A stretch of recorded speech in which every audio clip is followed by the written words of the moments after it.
You ask Tiger to calculate. This deals with linear inequalities with one unknown. The final result is x equal or smaller than 48. Let's solve it step by step. Isolate the x. Divide both sides by 24.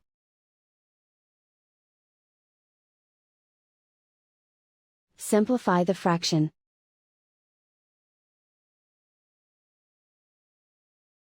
Find the greatest common factor of the numerator and denominator.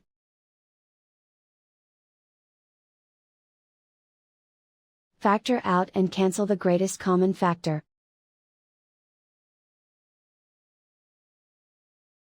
Plot the solution on a coordinate grid.